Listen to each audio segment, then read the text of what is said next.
Hello जी, कैसे हो? सब बढ़िया। आज मैं आपके लिए एक बहुत ही इम्पोर्टेंट टॉपिक लेके आया हूँ। अगर आप वेब डेवलपमेंट में अब तक यहाँ तक पहुँच चुके हैं और आपने पिछले वीडियो जो HTML की वीडियोज़ है वो देख लिए, तो ये वीडियो आपके लिए बहुत इंपॉर्टेंट हो रहा है, क्योंकि इस वीडियो में हम एक बहुत ही ज़्यादा इंपॉर्टेंट टॉपिक के बारे में बात करने वाले हैं। क्योंकि अगर आपने अब तक कोडिंग से प्यार कर लिया है तो अब इसके मेकअप के सामान के बारे में भी तो जानना होगा, क्योंकि अगर आप इसके बारे में नहीं जानेंगे तो आप किसी भी वेबसाइट को खूबसूरत नहीं दिखा सकते। एक्चुअली मैं बात कर रहा हूँ CSS की, कैस्केडिंग स्टाइल शीट्स के बारे में, जिसकी मदद से आप किसी भी वेबसाइट का एक अच्छा सा एक बहुत अच्छा बढ़िया और खूबसूरत डिज़ाइन बना सकते हैं। अगर आपने CSS नहीं सीखी तो इसके बिना आप किसी भी वेबसाइट को एक डिज़ाइन नहीं दे सकते। सो आज के लिए ये वीडियो जो है बहुत इंपॉर्टेंट होने वाला है। इस वीडियो के अंदर मैं आपको जो CSS की 3 टाइप्स हैं, जो कि इनलाइन CSS है, इंटरनल CSS है एंड एक्सटर्नल CSS है, इनके बारे में हम डिटेल में बात करेंगे। साथ में इसको कैसे इंप्लीमेंट किया जाता है अपनी वेबसाइट के साथ वो भी सीखेंगे। ठीक है, तो इससे आपके जर्नी जो है आज से स्टार्ट हो जाते हैं CSS के साथ। तो हमने HTML का सीख लिया। अगर आपने वो नई चीज़ नहीं देखी HTML की वीडियोस, तो आपको आई बटन पर प्लेलिस्ट की लिंक मिल जाएगी, जहाँ से आप पूरी कंप्लीट जो है प्लेलिस्ट उसको गो थ्रू कर सकते हैं। बाकी आज का वीडियो हम शुरू करते हैं CSS का, जिसकी मदद से आज से हम जो है CSS की प्रॉपर्टी हैं उनके बारे में सीखना शुरू कर देंगे। तो आज के बाद हम जो है कुछ वेबसाइट बनाना शुरू कर देंगे। अब इसका फ़ायदा ये है कि आज जो मैं ये सीरीज चला रहा हूँ यानी CSS की, अगर आपने कंप्लीट CSS की सारी वीडियोस देख लें तो आने वाले दिनों में यानी कि लगभग हफ्ते भर बाद या 2 वीक्स बाद आप अपने खुद के फ्रंट एंड के प्रोजेक्ट बनाना शुरू कर सकते हैं। मतलब कि आप फ्रंट एंड के फ्रीलांसिंग जॉब ले सकते हैं। आपको आराम से फ्रीलांसिंग जो है फ्रंट एंड की जो है प्रोजेक्ट मिल जाएंगे। अगर आप फ्रंट एंड के प्रोजेक्ट उठाते हैं तो आप मंथली 10,000 से 15,000 या 20,000 रुपये ईजिली अर्न कर सकते हैं। सो ये वीडियो आपके लिए बहुत इंपॉर्टेंट होने वाला है। सो इसको एंड तक जरूर देखिएगा। और हाँ, एक और इम्पोर्टेंट चीज़, अगर आप इस वीडियो में पहली बार आए हैं और नए हैं तो प्लीज़ जो नीचे आपको सब्सक्राइब बटन दिख रहा है उसको जरूर क्लिक कीजिएगा, ताकि इससे मुझे मोटिवेशन मिलता है और आने वाले समय में मैं आपके लिए शायद थोड़ा और इस जो सेटअप को इम्प्रूवमेंट कर सकूं और कुछ नई चीज़ें यूज कर सकूं, ताकि आपको जो लर्निंग है आपको और अच्छे से समझ में आ सके, चीज़ें नहीं मिल सके आपको। तो प्लीज़ सब्सक्राइब जरूर कीजिएगा। और चलिए चलते हैं हम अपने लैपटॉप की स्क्रीन पर और देखते हैं कि कैसे हम जो है CSS को यूज कर सकते हैं। Let's go.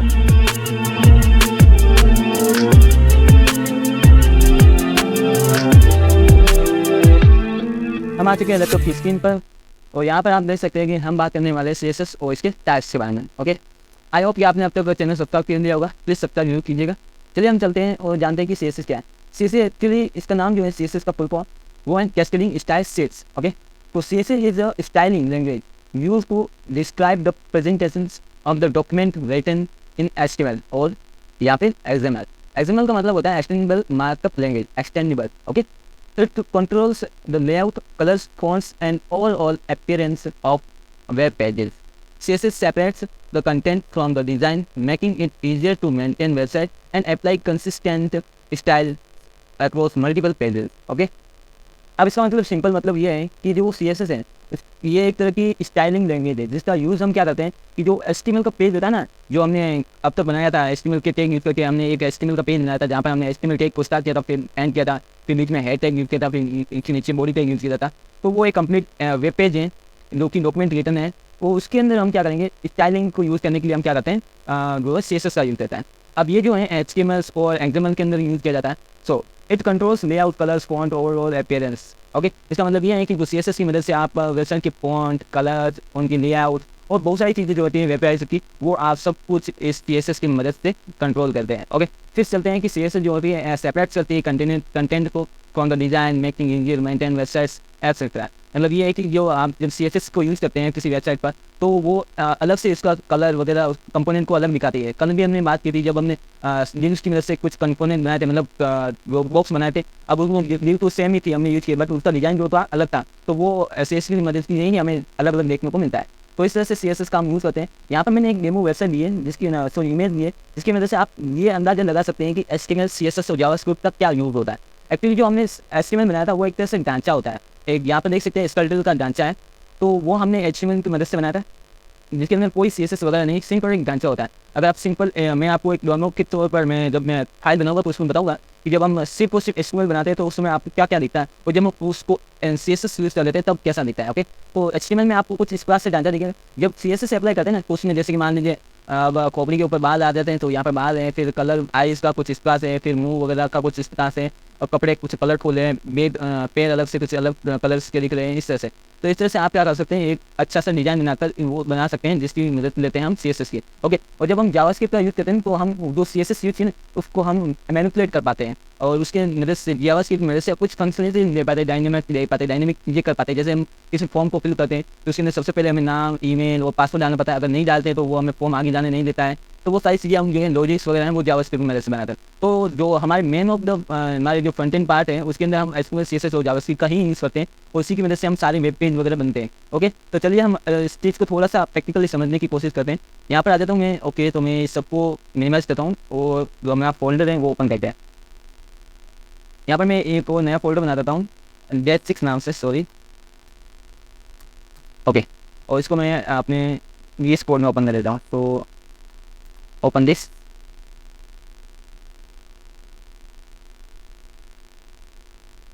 ओके, इसको मैं कट कर देता हूँ यहाँ पर आगे। ओके, यहाँ पर मैं एक सिंपली एक पेज बनाऊंगा जिसका नाम रखेंगे index.html। ओके, अब ये तो पेज है कुछ इस बात। अब मैं इसके अंदर एक सिंपल HTML का पेज बना देता हूँ और ये चीज़ें अभी यूज़ नहीं करने वाले, हालांकि अभी बहुत जल्द इसको यूज़ करने वाले, बट अभी नहीं करेंगे। ओके, तो सिंपली मैं ऊपर वाले को भी हटा देता हूँ। ओके, यहाँ आगे हम लिख लेते हैं day6। ओके, अब आ गया हमारा बॉडी टैग। इसके अंदर मैं क्या करता हूँ, एक हेडिंग 2 लगाता हूँ जिसके अंदर मैं लिखता हूँ this is day6 of CSS। Okay, तो मैं एक पैराग्राफ लिख लेता हूँ जिसके अंदर मैं लिख लेता हूँ लॉरेम पिक्सम का एक टेक्स्ट ले लेता हूँ। ओके, और Ctrl+Z की मदद से इसको फॉर्मेट कर देता हूँ ताकि मुझे एक ही पेज में सारा दिख जाए। अब ये चीज़ आगे मैं इसको कॉपी करता हूँ और यहाँ पर आ जाता हूँ और यहाँ पर जब मैं कर दूँगा ये देखिए। अब ये जो CSS आ रही है एक्चुअली थोड़ा सा बोल्ड और फॉन्ट बड़ा दिख रहा है, वो एक्चुअली डिफ़ॉल्ट जो है HTML की CSS है। मतलब थोड़ा सा एक उसका खुद का फॉन्ट वगैरह कुछ डिफाइन अलग से करने के लिए है, बाकी इसकी कोई CSS नहीं आती। ओके, बाकी ये टेक्स्ट देख सकते हैं बिल्कुल नॉर्मल सा आ रहा है और ये है सिंपल एक HTML। अगर आप इसके अंदर देखेंगे तो कुछ नहीं, इसके अंदर आपको CSS वगैरह कुछ नहीं देखने को नहीं मिलेगी। ओके, बट अगर मैं इसके अंदर कुछ चीज़ें और डाल दूँ, जैसे लाइक मैं यहाँ पर एक स्टाइल टैग लगाऊंगा, ये CSS लिखने का ही तरीका है। तो मैं इसके अंदर H2 को डाल दूँगा और बोलूँगा कलर मुझे ग्रीन चाहिए, सो ग्रीन मैं बोल दिया। और फिर मैं चाहूँगा background colour, so background colour मैं एक बार बोल देता हूँ और ये बोल देता हूँ एंटिंग वाइट। ठीक है, चलो मैं इसको रिफ्रेश करता हूँ, ये तो सेव होगा ऑटोमेटिक से। देखिए अब थोड़ी सी इसके आपको दिख रहा होगा कुछ CSS नहीं हुई है, ग्रीन कलर हो गया तो थोड़ा सा अलग अच्छा दिख रहा है ना। तो यही है हेल्प है कि हम क्या करते हैं कि थोड़ा सा इसको हम अच्छा दिखाने के लिए या बहुत अच्छा दिखाने के लिए एक्चुअली हम CSS का यूज़ करते हैं। तो आपको ये प्रैक्टिकली समझ में आ गया होगा कि CSS का कैसे यूज़ किया जाता है। ओके, अब चलते हैं नेक्स्ट टॉपिक पर। तो CSS के बाद इसके टाइप्स के बारे में जानेंगे। तो टाइप होते हैं इसके मेनली 3 टाइप्स होते हैं, इनलाइन CSS, इंटरनल CSS और एक्सटर्नल CSS। अभी हमने जो CSS लिखी थी वो इंटरनल CSS है, बट हम स्टेप बाय स्टेप सबसे पहले इनलाइन CSS, फिर इंटरनल CSS और फिर एक्सटर्नल CSS के बारे में जानेंगे। ओके, चलते हैं नेक्स्ट स्लाइड पर। यहाँ पर देखिए अब CSS की जो टाइप्स होते हैं उनके अलावा आपको कुछ और चीज़ें भी जाननी होंगी। एक तो CSS प्रॉपर्टीज़ के बारे में जानना और दूसरा आपको जानना होगा सेलेक्टर्स के बारे में। अब CSS प्रॉपर्टीज़ क्या हम तब यूज़ करते हैं जब CSS लिखते हैं और उसको कुछ स्टाइल देने की कोशिश करते हैं। तो यहाँ पर देखिए what is CSS properties. CSS properties define how the selected elements should be styled.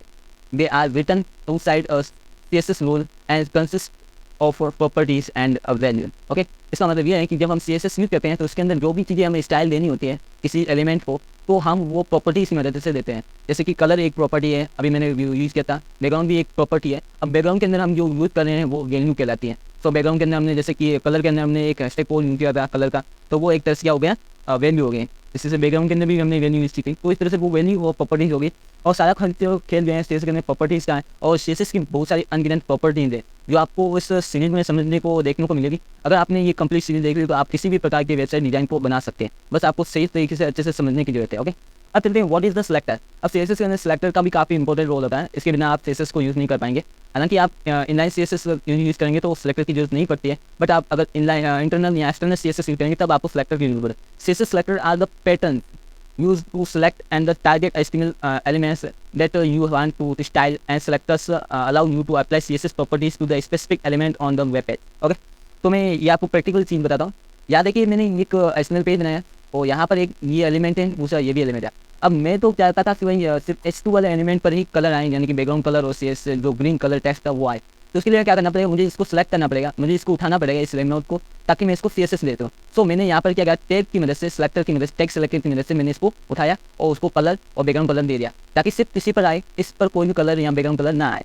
तो ये जो है मेनली जो होते हैं सेलेक्टर्स वो में 3 टाइप्स के होते हैं, जैसे कि एक तो टैग सेलेक्टर हो गया ये वाला, इसके अलावा दूसरा सेलेक्टर हो जाएगा अपना क्लास सेलेक्टर, और तीसरा ID सेलेक्टर, जिसका हम मेनली हर बार वेबसाइट में यूज़ करते हैं। और ये हमारा एक तरह से वेब पेज है जिसके अंदर हमने CSS को यूज़ किया। हालांकि इसके अलावा और भी बहुत सारे सेलेक्टर्स होते हैं, टूल सेलेक्टर, ग्रुप सेलेक्टर्स, ऐसे बहुत सारे सेलेक्ट करते हैं, जो कि हम आने वाले वीडियोज में जब हम सेलेक्टर की क्लास पढ़ेंगे इसमें हम सब जानेंगे। ओके, तो अब तक आपको ये सारी चीज़ समझ में आ चुका होगा, ये भी चीज़ समझ में आ गई होगी, ये भी चीज़ें। ओके, तो अब चलते हैं नेक्स्ट पर और देखते हैं कि नेक्स्ट क्या चीज़ सीखने को है हम। तो नेक्स्ट स्लाइड पर चलते हैं। यहाँ पर देखिए हम सबसे पहले बात करेंगे इनलाइन CSS की। तो उसकी डेफिनेशन जो इस तरह से, inline CSS is used to apply unity style to a single HTML page. Okay, only single HTML page के लिए हम इनलाइन CSS का यूज करते हैं। It is written directly inside the HTML tag using the style attribute. Okay, समझ में आ गया? नहीं तो बताते हैं, एग्जाम्पल से समझ लेते हैं। यहाँ पर देखिए, यहाँ पर एक HTML का फॉर्मेट बनाया हुआ है। ओके, एक पेज बनाया हुआ है, वेब पेज, इसके अंदर हेड टैग लगा जिसके अंदर टाइटल लिखा। ओके, उसके बाद बॉडी टैग लगाया हुआ है और उसके अंदर एक H1 लिखा हुआ है। उस H1 के अंदर हमने एक स्टाइल एट्रीब्यूट का यूज किया, यहाँ पर आप देख सकते हैं। ओके, यहाँ पर देखिए, यहाँ पर स्टाइल एट्रीब्यूट का यूज किया, उसके बाद इक्वल लगा के कोटेशन में हमने प्रॉपर्टीज दे दिया, जैसे colour blue, font size 36 pixel. Okay, तो इस तरह से ये जो है इनलाइन CSS है, इसके लिए आपको H1 को टारगेट करके कहीं और CSS लिखने की जरूरत नहीं है। सिंपल ये जो CSS आपने लिखी है, ये सिर्फ H1 जो स्टाइल टैग है, मतलब एलिमेंट है, इसी पर वर्क करेंगे, उसके अलावा किसी भी वर्क नहीं करेंगे। तो ये जो CSS इनलाइन CSS है वो एक यूनिक स्टाइल देने के लिए एक सिंगल HTML एलिमेंट को तब यूज़ करते हैं। तो यहाँ पर इसको प्रैक्टिकल समझते हैं, भाई सब चीज़ प्रैक्टिकली समझें। तो मैं इसको क्या करूँगा, सबसे पहले मैं इसको कमेंट कर देता हूँ। कमेंट जानते हैं आप कैसे करना है, तो Ctrl/ दबाना, कमेंट हो जाएगा। ओके, फिर चलते हैं स्टाइल करने। अब मैं चाहता हूँ कि इसको इनलाइन CSS लूँ सिर्फ S2 को। ओके, तो सिंपली आपको टैग जहाँ ऊपर होना है उसके अंदर जाना है, इसके अंदर आपको लिखना है स्टाइल, ये एक एट्रीब्यूट है। ओके, अब इसके अंदर लिखना है कलर, तो मैंने कलर लिख लिया। सो एक्चुअली कलर लिखेंगे इस तरह से। उसके बाद आपको कॉलम लगाना, फिर आप कलर की कोई वैल्यू लेनी है, जैसे लाइक मैं कलर की वैल्यू देना चाहता हूँ। मैं तो अभी कलर का स्टेक को मुझे पता नहीं, कोई मैं डायरेक्टली दे देता हूँ, जैसे ये दे देता हूँ एक्वामैरीन, पता नहीं क्या है, एक्वामैरीन है। हाँ ओके, एक्वामैरीन नहीं है, चलो ठीक है, मैंने ये कलर दे दिया। साथ में मैं दे दूँगा इसका फॉन्ट साइज। सो मैं फॉन्ट साइज लिख लिया और उस फॉन्ट साइज में देने देता हूँ उसको 36 पिक्सल। ओके, अब चलो ब्राउजर पर देखते हैं इसका आउटपुट क्या आता है। तो ये रहा ब्राउजर में, मैं जैसे इसको रिफ्रेश करूँगा, देखिए ये हो गया चेंज, इसका प्रॉपर्टीज वगैरह सब कुछ, फॉन्ट साइज बदल गई है, साथ में इसका कलर भी चेंज हो गया। तो इस तरह से हम CSS को, एक इनलाइन CSS को यूज़ कर सकते हैं। ओके, बट अब इसमें इनलाइन CSS को प्रॉब्लम क्या आ रहा है कि हमें इंटरनल CSS और एक्सटर्नल CSS का यूज़ करना पड़ा। तो इसको समझने के लिए हम क्या करेंगे, सिंपली यहाँ पर एक लिंक टैग लगाएंगे और यहाँ पर कुछ पेजेस बना देता है। जस्ट लाइक मैं एक पेज बना देता हूँ about.html, contact.html, gallery.html। Okay, sorry ये बड़ा कैपिटल है, आप स्मॉल लिख लीजिए, ठीक है। चलो ठीक है, मैं इन सबको फटाफट एक छोटा सा HTML पेज बना देता हूँ, जहाँ पर मैं सिर्फ यहाँ पर टाइटल में लिख लूँगा गैलरी, और यहाँ पर हेडिंग में भी मैं लिख लूँगा गैलरी। सिंपली छोटे से प्रोजेक्ट बनाना है, मतलब एक पेज बनाना है, मैं बना लेता हूँ ताकि मैं आपको चीज़ें समझा सकता हूँ। सो कॉन्टैक्ट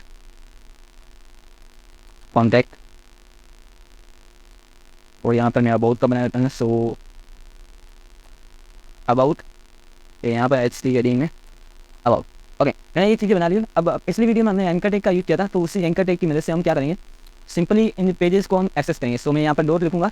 सो डॉट लिखने की जरूरत नहीं, सिंपली आप लिखोगे about.html और नीचे में लिख लेंगे about। ओके, फिर इसको कॉपी कर देता हूँ, यहाँ पर पेस्ट कर देता हूँ 3 टाइम्स और मैं यहाँ पर चेंजेस कर दूँगा। जस्ट लाइक मैं कॉन्टैक्ट लिखूँगा तो कॉन्टैक्ट आ जाएगा, और मैं यहाँ पर भी कॉन्टैक्ट लिख लेता हूँ तो कॉन्टैक्ट पेज आ गया। और यहाँ पर मैं चेंज करूँगा कॉन्टैक्ट में गैलरी, तो गैलरी सेलेक्ट किया और गैलरी के बाद वापस यहाँ पर लिखेंगे गैलरी से गैलरी।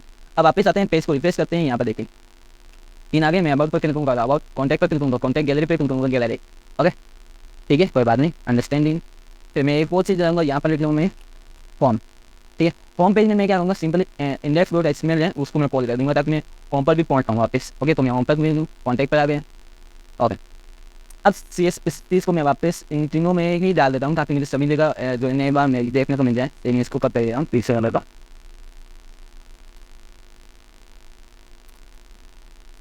ओके, अभी फिर सकते हैं। अब मैं जैसे अबाउट पर जाऊँगा तो अबाउट वाला में नहीं कहा, कॉन्टैक्ट में जाऊँगा, कॉन्टैक्ट गैलरी में जाऊँगा, गैलरी होम पर जाऊँगा तो होम पेज। ओके, कुछ नहीं, सिंपल। अब देखिए मुझे क्या करना है कि मुझे यहाँ पर जैसे मैंने चाहा कि ये जो हमने बनाया है ना ये वाला बॉक्स, मैं इसको एक CSS लेना चाहता हूँ। तो मैंने यहाँ पर स्टाइल लगाया, मुझे CSS लेनी है। तो मैं बैकग्राउंड में कलर लिखूँगा, बैकग्राउंड कलर में मैं लिखूँगा एक्वा। ओके, तो मैंने एक बार कलर ले लिया, तो यहाँ पर देखिए एक बार कलर आ गया, नाइस, बहुत अच्छा दिखा, ठीक है, मान लिया अच्छा है। बट मैं जैसे नेक्स्ट पेज पे जाऊँगा तो यहाँ पर मेरी सीएसएस गायब हो गई। बट होना तो ये चाहिए ना कि यहाँ पर भी वो सीएसएस आएगी, क्योंकि यहाँ पर तो मैं ठीक है मैंने 3 पेजेस बनाए। जब वेबसाइट बनेंगे ओरिजिनल वेबसाइट, जैसे मैं यहाँ पर अपनी क्लिक ऑफ फिक्स वेबसाइट खोलता हूँ, तो यहाँ पर देखिए पेजेस कितने सारे, 1 2 3 4, और उसके अलावा और भी बहुत सारे पेजेस, जैसे इस पर क्लिक करूँगा तो नया पेज खुलेगा, इस पर क्लिक करूँगा तो नया पेज खुलेगा, इस पर क्लिक करूँगा तो नया पेज खुलेगा, और ये वेबसाइट वगैरह और भी बहुत सारे डेमोज हैं। फिर ये प्रोजेक्ट, इस पर क्लिक करूँगा तो कुछ नया पेज खुलेगा, तो ये सारे पेज खुलेंगे नए नए। तो उसमें सब क्या हम सभी पेजेस के अंदर यहाँ पर जो हमने ये फुटर एडर पार्ट बनाया है, जो नए बार वो उसका कलर वापस चेंज करते रहेंगे, तो ऐसा नहीं होता। तो उसके लिए हम क्या करते हैं, इनलाइन सीएसएस का यूज़ करते हैं, सॉरी इनलाइन सीएसएस या एक्सटर्नल सीएसएस का यूज़ करते हैं, सॉरी इंटरनल या एक्सटर्नल सीएसएस का, इनलाइन है। ओके, तो इनलाइन तो ये थी। अब हम बात करते हैं इंटरनल सीएसएस की, और फिर बात करेंगे हम एक्सटर्नल सीएसएस की। ओके, तो इंटरनल सीएसएस के बारे में हम बात करेंगे। तो इंटरनल सीएसएस हम बात कर लें, देखते क्या है। तो स्लाइड करते हैं ओपन, नेक्स्ट पहुंच जाता है इंटरनल सीएसएस। इसको आप एम्बेड सीएसएस भी बोल सकते हैं। तो इंटरव्यू केस में कई बार पूछा जाता है कि एम्बेड सीएसएस कौन सी होती है, एम्बेडेड सीएसएस, तो आप ये कह सकते हैं इंटरनल सीएसएस एम्बेड। अब डेफिनेशन ये है कि internal CSS is used to define styles in the head section of the HTML5। It is the useful when you want to style a single page. अब इंटरनल सीएसएस का use तब करते हैं जब हम किसी एक पेज, सिंगल पेज को स्टाइल करना चाहते हैं, उसके सीएसएस को चेंज करना चाहते हैं, सिर्फ एक सिंगल पेज को। इसके अलावा किसी भी अदर पेज को हम जो है स्टाइल नहीं करना चाहते, सिर्फ सिंगल पेज को स्टाइल करना चाहते हैं, सिर्फ उसी के अंदर कुछ चीज़ें चेंज करना चाहता है, तो उसको हम कहते हैं इंटरनल सीएसएस। अब इंटरनल सीएसएस का मैंने आपको एग्जांपल पहले ही बता दिया था जब हमने वीडियो स्टार्ट किया था और चीज़ें सिखाई थी। तो यहाँ पर देखिए मैंने HTML का एक पेज बनाया था, तो इसका HTML का पेज एंड आपको नहीं दिख रहा होगा, यहाँ पर एंड हो जाएगा। तो यहाँ पर आ गया HTML पेज, जहाँ पर आपको हेडर सेक्शन दिख रहा होगा, ओपन और क्लोज, यहाँ पर टाइटल आ रहा है। अब यहाँ पर एक चीज़ देखिए, सॉरी बैक चलते हैं। ओके, ये क्या चीज़ है, अब ये कहाँ से आ गया, ओके वापस चलते बैक, यहाँ पर आ गए, सॉरी यहाँ, ठीक है। यहाँ पर देखिए, ठीक है, मैंने यहाँ पर स्टाइल टैग ओपन किया, ये इंग्लिश सीएसएस लिखने का तरीका है। स्टाइल टैग ओपन करना, उसके बाद आप उसने प्रॉपर्टी ली, जैसे इसने टैग की मदद से एसएन को टारगेट किया, फिर इसने पी टैग को टारगेट किया। तो हमें जो है इसका तो एग्जांपल हमने पहले देख लिया था, इसलिए मैं डायरेक्ट एक्सटर्नल पर पहुंच गया था। बट ठीक है, मैं आपको और चीज़ें सिखा देता हूँ। जस्ट लाइक मैंने देखिए, अब इंग्लिश सीएसएस यूज करता हूँ, तो मैंने यहाँ पर भी सीएसएस यूज किया, साथ में यहाँ पर भी। अब यहाँ पर मैंने इसको अलग से यूज़ किया, यहाँ पर अलग है। मैं चाहता हूँ कि भाई यहाँ पर जो सीएसएस यूज कर रहा हूँ वही सीएसएस H2 की भी हो जाए, सेम से मुझे वापस कोड नहीं लिखना पड़ा है। तो सिंपल आपको क्या करना है, अलग से एक इंटरनल सीएसएस बनानी है, ताकि एक सिंगल पेज को हम टारगेट कर सके। तो मैं इसको अनकमेंट कर देता हूँ। सिंपली आपको स्टाइल टैग लिखना है, ओके, फिर इसके अंदर आप जिसको भी चाहें उसको टारगेट कर सकते हैं। यहाँ पर मैंने टैग को टारगेट किया है, ओके, एलिमेंट को टैग को टारगेट किया, डायरेक्ट टैग टारगेट किया। तो यहाँ पर H2 का तो ठीक है, सेम है। अब मैं यहाँ पर एक वो H2 बनाता हूँ, तो यहाँ पर मैंने वो H2 बना लिया। इसका मैंने लिख लिया inline CSS, sorry internal CSS, okay. अब मैं यहाँ पर इसको हटा देता हूँ। अब जो मैंने ऊपर प्रॉपर्टीज लगाए H2 की कलर ये और बैकग्राउंड का कलर ये, तो ये दोनों, ये जो कलर की प्रॉपर्टीज है ना, वो डायरेक्टली इन दोनों कलर जो टैग है इन पर लग जाएंगे। सो मैं यहाँ पर ट्राई करके बताता हूँ। सो कहाँ गया, ये रहा। अब जैसे मैं होम पेज पे जाऊँगा, देखिए अब दोनों का कलर सेम हो गया। अब रीज़न ये है कि हमने किसी एक बात कलर जो है सीएसएस लिखी और दोनों पर अप्लाई हो गए, क्योंकि हमने टैग वही सेम यूज़ किया। बट अब यहाँ पर भी प्रॉब्लम ये है कि जब हम H2 तो ठीक है, मान लो अब यहाँ पर मेरी वेबसाइट पर जाता हूँ, तो ये H2 हेडिंग है, तो यहाँ पर मुझे यही सेम सीएसएस चाहिए। बट यहाँ पर देखिए ये भी तो H2 हेडिंग है, बट यहाँ पर तो सीएसएस अलग चाहिए, मुझे ब्लैक फॉन्ट चाहिए, थोड़ा फॉन्ट भी छोटा चाहिए। तो उस कंडीशन में क्या करेंगे, डायरेक्ट हम H2 को टारगेट नहीं करेंगे। तो उस कंडीशन क्या कर सकते हैं, हम क्लास का यूज़ है। तो मैं यहाँ पर लिखता हूँ क्लास लिखूंगा और हेडिंग लिख लूँगा हेडिंग -2, इस तरह से। अब ये क्लास बन गई। ये क्लास में मल्टीपल जगह यूज़ कर सकता हूँ और मल्टीपल चीज़ों को मैं सेम हेडिंग का जो टेक्स्ट वगैरह दे सकता हूँ। अब क्लास को यूज़ करने के लिए सिंपली आपको क्या करना है, यहाँ पर लिखना है डॉट और फिर लिखना है क्लास का नाम और फिर वही कर्ली ब्रैकेट और फिर इसके अंदर प्रॉपर्टीज। तो देखते हैं क्या होता है। देखिए अब सेम आउटपुट आएगा। अब मैं ये क्लास किसी के अंदर और के अंदर भी यूज़ करूँगा, जैसे मैं यहाँ पर पी टैग के अंदर भी ये क्लास लिख कर पाऊँ। तो मैं यहाँ पर लिख लेता हूँ हेडिंग थ्रू। अब देखना है, अब ये वाला ना, इसको भी ये सेम क्लासेज मिल जाएगी। इससे देखिए कलर भी मिल गया और साथ में बैकग्राउंड भी मिल गया कलर, तो ये सेम क्लासेज मिल गए। इस तरह से आप क्लास का यूज़ कर सकते हैं और एक इनलाइन सीएसएस का यूज़ कर सकते हैं, ताकि जो भी आपने यहाँ पर सीएसएस बनाई है वो सीएसएस आप इस पेज पर किसी भी जगह कहीं पर भी इजीली यूज़ कर सकते हैं। ओके, तो इनलाइन सीएसएस का इसलिए यूज होता है। और इनलाइन सीएसएस हम एक सिंगल पेज बनाने के लिए, इसको डिजाइन करने के लिए यूज़ कर सकते हैं। ओके, ठीक है, इतना समझ में आ गया होगा। आई होप प्लीज़ सब्सक्राइब कीजिएगा चैनल को। चलते हैं नेक्स्ट पेज पर, जहाँ पर हम एक्सटर्नल सीएसएस के बारे में बात करेंगे। तो इसकी डेफिनेशन की बात करें तो external CSS is the written in separate .css file and is linked to the HTML file. This method is commonly used when styling multiple pages of a website consistently. Okay? अब इसका क्या मतलब है? अब HTML CSS का मतलब यह होता है कि जो जिस पेज पर हम CSS को यूज करें, इसके अलावा भी एक और अलग से एक CSS की फाइल बनी हुई है, उसके अंदर CSS प्रॉपर्टीज वगैरह सब कुछ लिखी हुई है, वहाँ से हम उसको इंपोर्ट करके अलग अलग पेज पर इसको यूज़ कर रहे हैं। ओके, तो यहाँ पर CSS को यूज़ कर रहे हैं, बट लिंक कोई और पेज है सी एस एस की प्रॉपर्टीज कहीं और लिखी हुई है, एक्सटर्नल सी एस एस को यूज़ करें। ओके, तो एक्सटर्नल सी एस एस को यूज़ करने के लिए हमें अलग से एक डॉट सी एस एस नाम से फाइल बनानी पड़े। जैसे हमने डॉट HTML की फाइल बनाई, इस तरह से हमें एक डॉट CSS नाम से एक फाइल बनानी पड़ती है। ओके, फिर उस फाइल को जहाँ भी हम उस फाइल को भी मतलब CSS प्रॉपर्टीज़ को यूज़ करना चाहते हैं और जिस पेज पर यूज़ करना चाहते हैं उस पेज पर उसको लिंक करना पड़ेगा। तो आप यहाँ पर देखेंगे तो मैंने हेड टैग के अंदर यहाँ पर लिंक के अंदर और यहाँ पर मैंने इसको जो एक्सटर्नल फाइल है मतलब कि जो CSS प्रॉपर्टी इसको मैंने यहाँ पर लिंक किया। देखिए, तो लिंक टैग आपको ओपन करना जो कि एक तरह का अनपेयर टैग है। सिंपली आपको एक लिंक टैग देना जिसके अंदर आपको रेफरेंस देना है। ओके, रिलेशन सॉरी जिसके अंदर आपको रिलेशन देना है स्टाइल शीट्स। ओके, CSS के लिए हम यही चीज़ यूज़ करेंगे स्टाइल शीट। इसके अंदर लिखना है आपको टाइप जैसे कि टेक्स्ट/CSS आप लिखे तो ठीक है, नहीं लिखे तो भी चलेगा। ओके, फिर आपको लिखना है href पर रेफरेंस जो कि एंकर टैग में हमने पढ़ा था href। तो इसकी वजह से हम क्या करेंगे तो पाथ नाम देंगे मतलब कहाँ से CSS की फाइल को उठाना है। तो हमने दे दिया styles.css नाम से एक फाइल है, तो उससे CSS उठा लो, वो यहाँ पर हेड टैग में यूज़ कर लो और बॉडी टैग में जो भी यूज़ करनी है वो कर लेते हैं। तो इसको हम प्रैक्टिकली समझते हैं। ठीक है, प्रैक्टिकल समझ ले क्या होता है। यहाँ पर आगे ये सारे चीज़ हमारा प्रोजेक्ट तैयार है। अब यहाँ पर मैं क्या करूँगा इस CSS को हटा दूँगा। ठीक है, अब जैसे मान लीजिए ये CSS मैंने यूज की ना, अब यहाँ पर ये CSS सिर्फ और सिर्फ एक ही पेज पर दिखेगा आपको। जैसे मैं दूसरे पेज पर जाऊँगा यहाँ पर कुछ नहीं दिखेगा। अब सभी जगह पर ये CSS यूज करने के लिए हम क्या करेंगे सिंपल इसको हटा देंगे। यहाँ पर आपको सिंपल लिखना है लिंक टैग। अब लिंक टैग में आपको ये चीज़ें लिखनी है तो मैं इसको क्या करूँगा हटा दूँगा एक बार के लिए। ठीक है, आपको सिंपली एक इस तरह से लिंक टैग बनाना है। इसके में लिखना है आपको रेफरेंस रेफरल ओके रिलेशन। उसके बाद इसको लिखना style sheet. Okay, style sheet सही। ओके, स्टाइल शीट लिखिए। ओके, ठीक है, इसके बाद आपको लिखना है पाथ। तो HREF पाथ लिखना है। सो इसके अंदर आपको पाथ क्या लिखना है। अब इसके अंदर पहले तो हमें वो CSS फाइल बनानी पड़ेगी। सो यहाँ पर आपको क्लिक करना है, यहाँ पर लिखूंगी styles.css। ओके, हमारी एक फाइल बन चुकी है। अब इस फाइल को हम लिंक करेंगे तो styles.css हमें सजेशन मिल गया। ओके, हमने लिख कर लिया। अब देखते हैं, अब मैंने यहाँ पर कोई भी CSS यूज नहीं किया। मैं चाहता हूँ कि इस जो है इसको CSS ले, बट न्यू तो अलग अलग बहुत सारी हो सकते हैं। तो क्या करेंगे हम इसको क्लास दे देंगे। सो मैंने इसको क्लास दे दी।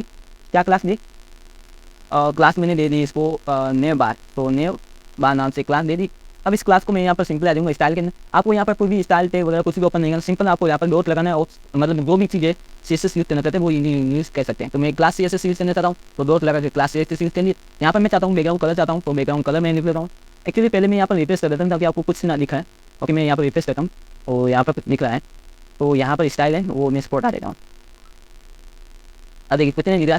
अब यहाँ आ जाता हूँ एरर इसलिए लिखा नहीं, यहाँ पर कुछ नहीं लिखता। ओके, तो मैं यहाँ पर बैकग्राउंड कलर में लिखूंगा एक्वा और कलर में मैं लिख लूँगा रेड। ओके, और फॉन्ट साइज में मैं लिख लूँगा 23 पिक्सल। अब देखना बट प्रॉब्लम अभी भी है, मैं बताता हूँ। अब जैसे मैं इस पर रिप्लेस करूँ तो हम पेन पर आकर रिप्लेस करूँ तो मैंने आई थिंक स्टाइल शीट गलत लिखा है। तो मैं चेक में देख लेता हूँ क्या मैंने गलती की। तो आपको सिर्फ स्टाइल शीट लिखना है, स्टाइल शीट नहीं लिखना है। ओके, तो मैं यहाँ पर इसको सॉरी मैं अपने जो एरर था मैं उसको सॉल्व कर देता हूँ। ओके, ठीक है, मैं कन्फ्यूजन तो था ही बट ठीक है। अब देखिए यहाँ पर जैसे मैंने लिखा यहाँ पर आ गए उसका फॉन्ट चेंज करा, बट मैं जैसे ही अबाउट पे जाऊँगा तो CSS नहीं लिख। इसका क्या रीज़न भाई? तो इसका रीज़न ये है, दो रीज़न है। सबसे पहले तो आपको वहाँ पर भी क्लास लेनी होगी क्योंकि क्लास आप एक बार ही चेंज करेंगे बट इन सब में भी तो वही क्लास होनी चाहिए ना, तभी तो आप वर्क कर पाएंगे। तो मैं यहाँ पर क्लास डाल देता हूँ। ओके, सब में मैंने एक बार क्लास दे दी। अब वैसे मैं रिफ्रेश करूँगा तो यहाँ पर होम पेज बनाऊंगा, जैसे अबाउट पे जाऊँगा तब भी नहीं दिख रहा। अब इसका क्या रीज़न भाई? तो इसका रीज़न ये है कि जो हम ये बाहर वाले एक्सटर्नल CSS यूज करें तो उसको भी तो हमें भाई यहाँ पर भी तो यूज करना पड़ेगा, यहाँ पर भी तो लिंक करना पड़ेगा, तभी तो हम इस CSS को उस पेज पर भी यूज़ कर पाएंगे। तो ये चीज़ आपको बहुत ध्यान रखना होगा। बहुत सारे लोग डेवलपर्स होते हैं जब वो सीखना शुरू करते हैं तो ये जो है एरर जरूर रख होते हैं कि CSS क्लास वगैरह तो यूज़ कर लेते हैं बट वो उसको लिंक नहीं कर पाते हैं या सही से स्टाइल शीट लिख कर लिंक नहीं करते। तो उस कंडीशन में उनको एरर आ जाता है और उनकी CSS वर्क नहीं कर पाती, वो फिर वो परेशान हो जाते हैं। तो आप ये वो है एरर पहले से सॉल्व करके रखें, आपको ये प्रॉब्लम ना फेस करनी पड़े। ओके, तो अब इसको रिप्लेस करते हैं। अब एक सब पर भी आपको यही वो कलर दिखेगा बट मैं चाहता हूँ भाई एक बार तो मुझे पसंद नहीं आ रहा, मैं चाहता हूँ इसे चेंज करना चाहता हूँ। तो मैं यहाँ पर आ दूँगा सिंपल, यहाँ पर मैं चाहता हूँ कि एक बार का कलर तो चेंज हो जाए। तो मैं यहाँ पर कर लूँगा येलो कलर कर देता हूँ। तो मैं यहाँ पर सेलेक्ट कर देता हूँ और येलो कलर में और क्लिक कर लेता हूँ। अब देखिए क्या होता है, सिंपली मैंने एक बार चेंज किया। अब देखिए यहाँ पर चेंज हो गया। अब मैं जहाँ पर भी जाऊँगा वहाँ पर भी सेम कलर वो चेंज दिखेंगे। ओके, आया हो आपको ये लेसन अच्छा लगा होगा।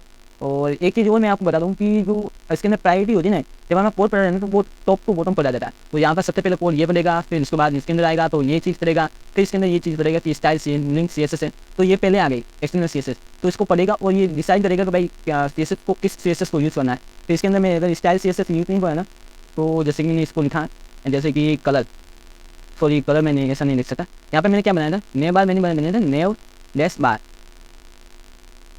और ये क्लास से सो डॉट लगाएंगे और यहाँ पर मैंने ये सेम क्लास में इसको यूज़ कर रहा हूँ वापस यहाँ पर। मैं यहाँ पर कलर्स जो है वो रेड की जगह मैं ग्रीन कर दूँगा। ओके, मैंने ग्रीन करी। अब बताइए रिजल्ट में क्या आएगा कि यहाँ पर ये जो टेक्स्ट है वो ग्रीन हो जाएगा या फिर रेड ही रहेगा? तो रेड रहेगा। बताइए क्या आएगा ये? ओके, तो कलर यहाँ पर रेड है ना, तो यहाँ पर देखिए टेक्स्ट का कलर रेड आ रहा है आपको। जैसे मैं क्लिक कर रहा हूँ तो रेड आ रहा है। तो अब क्या आएगा? देखिए अब क्या है, सबसे पहले CSS ये पड़ेगा। एक्चुअली CSS में जाके ये देखिए तो भाई नेम बार की वो कलर है वो रेड दे रहा है, ठीक है, इसने मान लिया ठीक है रेड। बट जैसे नीचे आएगा ना तो यहाँ पर देखिए भाई स्टाइल CSS में भी कुछ कलर दे रखा है अलग से, तो ओवरराइड हो गई। तो अब जैसे होम पेज में जाऊँगा ना इंडेक्स कलर में, तो यहाँ पर जो कलर आएगा वो ग्रीन आएगा, ठीक है, मान लिया ग्रीन आएगा। अब इसको सेव करता हूँ मैं। एक्चुअली शायद इस पर रिजल्ट दिखे या नहीं दिखे, एक्चुअली नहीं दिख रहा है कि नहीं दिख रहा है, मैं आपको स्पेक्ट करके दिखाता हूँ। आई होप दिखना चाहिए। ओके, एंकर टैग है ना इसलिए नहीं दिख पा रहा होगा शायद, क्योंकि यहाँ पर हम क्लास लगा रहे हैं वो एंकर टैग पर यूज कर रहा है, ठीक है। देख रहे हैं देखिए यहाँ पर ग्रीन कलर आ चुका है ना, बट ठीक है प्रॉपर्टी वर्क नहीं करेगी, बट ठीक है ग्रीन टैग तो आ ही गया आपका, ग्रीन कलर आ चुका है। ओके, तो यहाँ पर ग्रीन कलर आ गया है। तो रीज़न ये है कि जो हम सबसे पहले CSS आएगी वो सबसे पहले पढ़ी जाएगी, उसके बाद जो भी नीचे CSS आएगी वो उसको इंपॉर्टेंस दी जाएगी बेटर देन उससे। ओके, अब सबसे ज़्यादा प्रायोरिटी जो होती है वो स्टाइल वो CSS की होती है। जैसे मैं यहाँ पर आ जाऊँगा तो यहाँ पर तो मैंने ग्रीन कलर चेंज कर दिया, बट मैं वापस यहाँ पर आऊँगा स्टाइल में लिखूँगा कि कलर रेड, सॉरी ग्रीन के बाद आता था येलो, तो मैंने कलर दे दिया येलो। अब देखते हैं मैं आपको रिप्लेस करता हूँ। अब यहाँ पर तो कुछ नहीं दिखेगा, बट यहाँ पर देखिए क्या आ रहा है, नए बार के अंदर वो कलर था वो येलो बन गया। रीज़न ये था क्योंकि स्टाइल CSS जो होती है मतलब कि इनलाइन CSS इसकी सबसे हाईएस्ट प्रायोरिटी है। आप जो भी स्टाइल में कलर में प्रॉपर्टीज देंगे वो डेफिनेटली मानी जाएगी, भले आपने इसको कहीं भी किसी भी जगह कुछ और प्रॉपर्टी अलग दी है, ठीक है। तो आई होप आपको ये पूरा कंप्लीट लेसन अच्छा लगा होगा। प्लीज़ सब्सक्राइब कीजिएगा और इसे आगे से आगे शेयर कीजिएगा। और हाँ, आपके लिए हमें गिवे भी लॉन्च करना वाला, तो अगर आपको गिवे में पार्टिसिपेट करना हो जाता है और आप गिवे में गिवे चाहते हैं तो इसके लिए आपको नीचे कमेंट में लिखना होगा आई वांट गिवे, तो हम आपके लिए बहुत जल्द एक गिवे लेते आएंगे। Thank you so much.